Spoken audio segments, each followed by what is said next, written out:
Vamos a seguir tocando el tema educativo. Y conmigo está Axel Martínez. Él es asesor del Despacho Superior del Ministerio de Educación. Axel, estuviste ayer en la mesa del diálogo. ¿Qué fue lo que hace que se rompa esta negociación? Sí, muy buenos días a ustedes y también amigos televidentes. En efecto, dando continuidad pues a la comisión de alto nivel que trabajó 3 días la semana pasada, había el compromiso pues de reunirse nuevamente el día de ayer, toda vez que ante la última propuesta que presentó la comisión a los gremios el día jueves, ellos manifestaron de que era necesario hacer las consultas respectivas a las bases, y toda vez también pues que tenían asambleas, así que ellos estuvieron trabajando por el fin de semana, inclusive también el día de ayer. ¿Fue decisión de los profesores levantar el diálogo el jueves y no retomarlo hasta el lunes? Ellos tenían que hacer las consultas a las bases. O sea, cuando se presentó la última propuesta, que establecía pues el aumento de los $300 sesionado en 2 partes, 150 en el 2017, 150 en el 2018, exactamente en julio, ellos tenían que hacer las consultas a la base, entonces ya tenían citaciones y asambleas programadas para el día lunes. Así que se esperó el día de ayer, lógicamente. Cuando llegó la sesión, ellos manifestaron pues, que se había tomado la decisión del paro de 72 horas prorrogables. En ese momento, bueno, después conversaron un poco allí, quien coordina la mesa, la comisión de alto nivel, el ministro de la Presidencia, manifestó pues de que la necesidad de seguir dialogando, pero no un escenario de paro. Así que pues había un llamado a regresar a las aulas y poder seguir también con el diálogo. Eso es lo que realmente enturbia el diálogo que, bueno, se rompe en la mesa de negociación. Sí, y de hecho sabemos todo de que es necesario seguir trabajando, seguir conversando y llegar a un punto de encuentro, porque la educación es la educación que todos tenemos que aportar.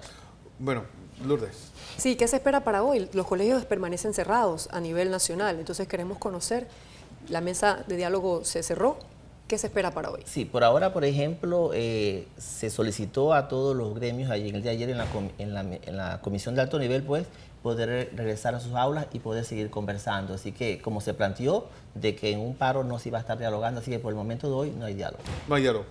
Pero realmente las cifras que presenta la profesora, que acaba de presentar la profesora Melba Reyes, son espeluznantes. Es decir, un país que habla del desarrollo de la economía que más ha crecido en los últimos 10 años en todo el continente. Estamos hablando todavía de cerca de 1000 escuelas multigrado. Estamos hablando de un montón de escuelas sin agua potable. Estamos hablando de escuelas sin luz eléctrica. Que estemos hablando de escuelas sin insumos. Incluso decía, hay bachilleres de ciencias que ven el microscopio nada más en la minilla que se les enseña. Es decir, también es un poco injusto que por un lado se hable de miles y de millones y de viajes y de cosas, y por otro lado, algo tan esencial como la educación no tenga instrumentos básicos para darse. Sí, de hecho, la situación actual de muchas escuelas realmente requieren mejorarse. Eso no podemos, no hay que tapar el sol puede negar. En las áreas más apartadas, que son las áreas comarcales, tenemos muchas escuelas todavía con aulas rancho, entonces para eso se está trabajando de manera muy intensa.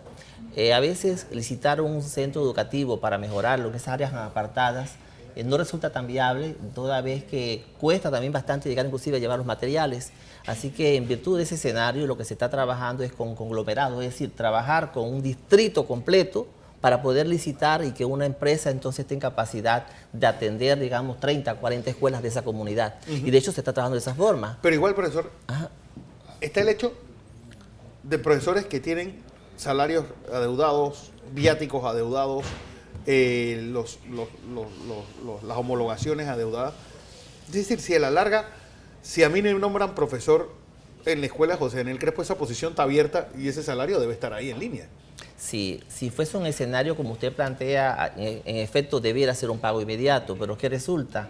A veces las escuelas, el proceso de planificación no es el mejor. Supongamos que sube una matrícula o no está bien planificado y se requiere un docente nuevo y eso se comunica, digamos, en marzo, al inicio del año, esa posición no está. Entonces, ¿qué se requiere para poder atenderla? Buscar los recursos presupuestarios. Eso implica un proceso de gestión, inclusive de traslado de partidas para asignar esas posiciones con el MEF y para poder entonces hacer efectivo ese pago. Así que esos procesos hay que mejorarlos, hay que mejorar la planificación y garantizar lógicamente que al inicio del año escolar todas las necesidades estén realmente detectadas y pueda el docente cobrar su emolumento de manera oportuna como debiera ser. Escuelas cerradas. Ayer el comunicado del Meduca diciéndole a la Contraloría que tenía que fiscalizar que docente que no fuese, se le va a cancelar, no se le va a pagar, pero el docente va a decir, yo llegué y había una cadena en la puerta y yo no puedo entrar. Es decir, ¿cómo se me va a descontar el día si la propia escuela está cerrada? Sí, de hecho las escuelas no debieran estar cerradas. Sí, algo sí escuché el día de ayer. Sin embargo, el llamado es que a los directores todas las escuelas deben estar abiertas, porque si el llamado es para que los docentes lleguen a las escuelas a impartir clases y los padres de familia puedan mandar a sus niños, sabiendo pues que un docente va a atenderlos en las aulas escolares, sí, entonces deben estar las puertas abiertas definitivamente. Lourdes. ¿Qué va a pasar, profesor, con las escuelas que están en la capital, en el área oeste, que están en condiciones deplorables? Como hemos visto en infinidades de reportes en los medios, los servicios en mala situación, los cielos rasos, en fin, palomas, problemas en la piel de los estudiantes. ¿Qué se va a hacer con esto? Porque es un problema que todavía persiste. Sí, de hecho es importante, digamos, conocer con mayor detalle cuáles son los planes de acción que está llevando a cabo el Ministerio de Educación, porque si lo desconocemos, entonces no sabemos con precisión qué áreas se están atacando. El presidente de la República, en una de las reuniones que tuvo con los gremios, sí hizo una invitación a que ellos se sumaran y conocieran con detalle todos los proyectos que se están llevando a cabo, porque son proyectos bastante abarcadores. Sí, pero a la larga, si yo soy un profesor en una escuela que se está cayendo, literalmente, en Pedregal, ¿de a mí de qué me importa que tenga haciendo una escuela nueva en Chiriquí? Si lo que yo necesito es que mi escuela sea la que arregle. Sí, pero entonces en ese plan de mantenimiento se debe saber dónde estás, en qué fase está esa escuela, porque esa escuela tiene que estar anotada como una mejora necesaria. Entonces la idea del plan de mantenimiento es conocer el estatus, el escenario hoy día de cada escuela y en ese plan de mejoramiento dónde está, porque tiene que ser atendida. ¿Se ha pensado ahora que ha hecho crisis esto, tal vez la metodología con que se arreglan las escuelas en el Meduca no sea la más idónea? Y yo creo que queda en evidencia eso. Correcto. Y, es decir, debe haber una fórmula que funcione como funcionan en los países importantes del mundo, donde yo creo que hay un conserje permanente que él se encarga del mantenimiento de la escuela, y no estos pedazos y esta pedacera de gente que se roban los cosas y el otro año que lo licitamos, y escuelas que se van viniendo abajo ventana por ventana, y ya cuando todo el ventanal se ha caído es que van a empezar a llevar a cabo la licitación. Consideramos que eso debe atenderse en dos vías. Una vía tiene que ver con lo que es la gestión. Todo director de centro educativo tiene que tener competencias gerenciales, y esas competencias implican saber cómo planificar, organizar los recursos. Claro. Si de hecho ellos tienen el FESE, que les ayuda pues a dar un mejor mantenimiento a los centros educativos, pero si no sabemos cómo gestionar esos fondos, entonces quiere decir que están allí. Que esa es otra.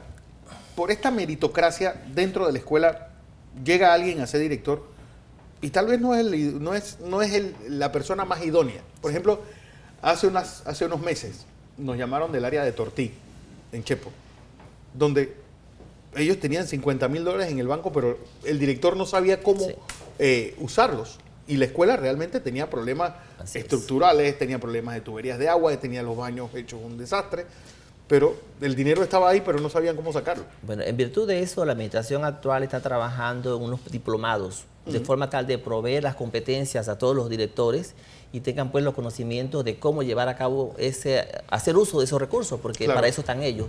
Así que una forma de atender ese problema es proviéndole los conocimientos, esas competencias que ellos necesitan de gestión como directores, y se está trabajando en esa dirección. Lógicamente, esperamos pues que estas capacitaciones que ellos estén recibiendo a nivel de diplomado le provean esas competencias y le permitan hacer uso efectivo del FESE, que de igual forma también eso está dentro de la propuesta que hace el gobierno a los gremios en esta mesa que se está conversando, de fortalecer las competencias de todos los directores para un uso mucho más efectivo del FESE. Del FESE, del PROVEL, del FESE, el FESE que hay el fondo. Tantos diferentes fondos de los cuales un director puede hacer uso, y cada uno tiene una forma distinta de pedirse y un uso final distinto, que eso también hay que unificar las cosas. Un problema de burocracia que pero más que todo va dirigido con el FESE, así que eso sí se está evaluando y tratando de dar esas competencias a los directores, porque muchas cosas no tienen que depender necesariamente de planta central. Ellos pueden estar en capacidad de gestionar en base a los recursos que ellos tengan, cómo poder solventar esas limitaciones, claro, no de alta magnitud, pero sí necesarias también en cada centro educativo. Dice la profesora Reyes que ustedes que los docentes tienen por lo menos un año de estar en esta negociación.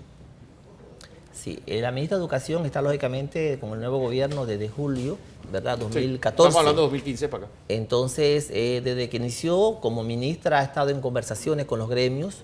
De hecho, si ustedes recordarán, cuando iniciamos el periodo 2014 en el nuevo gobierno, estaba el problema ya del pago, del primer pago del primer aumento. Entonces, que esto partió con el decreto 155, no como un salario base, sino como una compensación adicional.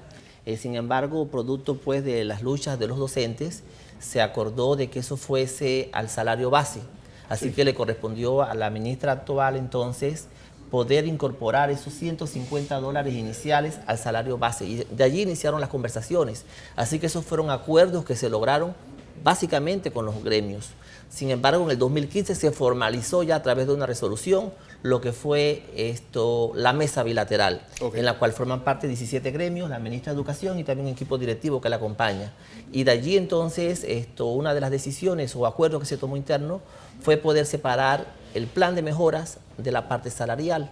Porque si vemos el decreto 155, los tenía juntos. Así que esa propuesta se trabajó y lógicamente en cada reunión, como ellos manifiestan con la ministra y los demás que lo acompañan, se ha estado trabajando en mejorar el instrumento. O sea, de forma tal de que, porque se reconoce que la evaluación de los centros educativos, ese programa llamado CESE, es importante. Claro. Solo que se está dando otra denominación, ampliando un poco más el programa, mejorando algunas cosas y quedaba pendiente el diseño de algunos instrumentos técnicos. Así que todo ese aporte que se ha trabajado con la mesa bilateral a nivel interno de Meduca no es pérdida de tiempo, porque ese es el insumo que se tomaría en cuenta, de aprobarse, digamos, o llegarse a un acuerdo, tal como lo contempla en la propuesta actual. Así es, bueno, la situación es que el tiempo sigue pasando y el tiempo perdido es irrecuperable. Profesor, usted comprenderá que los estudiantes son los que están afectándose y todavía no se logra un acuerdo, entonces ya esto tiene tiempo, como usted lo ha mencionado. Entonces, ¿qué más se puede hacer para agilizar toda esta negociación, todo este trámite, todos estos fondos que están allí, pero que aún no les llega a nuestros estudiantes en los colegios? Sí, digamos, lo importante es poder que se llegue a seguir conversando. El punto de partida debe ser nuevamente reiniciar las conversaciones, tanto del gobierno como con los gremios, y llegar a un punto de encuentro. Esperamos pues que el día de hoy se siga conversando al respecto y ambas partes pues podemos lograr entonces reanudar esas conversaciones, que sabemos definitivamente el diálogo es la solución en este caso. Bueno, muchísimas gracias al profesor.